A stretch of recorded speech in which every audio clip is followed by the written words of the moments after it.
Let's go into the set menu, the button with the picture of the pliers and screwdriver. The set menu will allow you to set things up based on the way you want to sew. So these settings are remembered after you turn the machine off.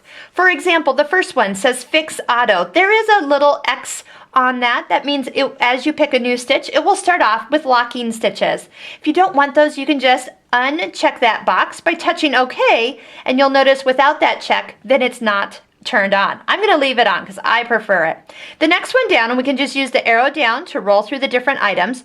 Twin needle. Let's say you wanted to put a 2.0 twin needle on the machine. No problem. You can tell the machine to adjust and narrow down the stitches so not to break that needle when it's on the machine. First, highlight twin needle, touch OK to put a check mark in that box, and then use the arrows to the right or to the left to select the size of the twin needle you're using. You can go all the different sizes that are available. So I'll go down to 2. And then when I touch OK, don't touch OK, just go out of the set menu. You're going to notice that the twin needle function is on, and it will not let me overstep my boundaries. Let me select a zigzag, for example, and I'm going to make the width up as high as it'll go. Oh, that's the length, and then the width. Here we go. We'll change both. And it will stop me before I overstep the limit for that particular twin needle. Another nice thing is if I was to turn off the machine and turn it back on, there'll be a little message to indicate that twin needle function is still activated in the set menu. Machine set for twin needle. And you can just touch OK and then go, oh yes, I left that on from my last sewing project. Arrow down to twin needle, touch OK to uncheck that box. Stitch width safety. The next item down would be as if you purchase a straight stitch throat plate.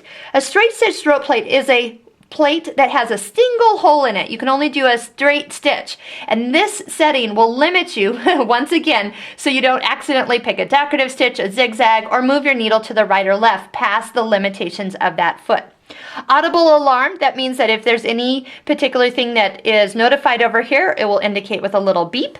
You can adjust the contrast of the screen by making it brighter or light or darker. Based on, that's nice when you have a window around your sewing area. Maybe it's a little hard to see, and you can adjust that. Your languages, there are actually quite a few languages in here for our international folks, and English should be what we're set at. And then this is handy should you ever need to know what version is actually in this machine at any given time. To get out of the set menu, just touch the Tools button, the one with the pliers and the screwdriver on it, to exit out.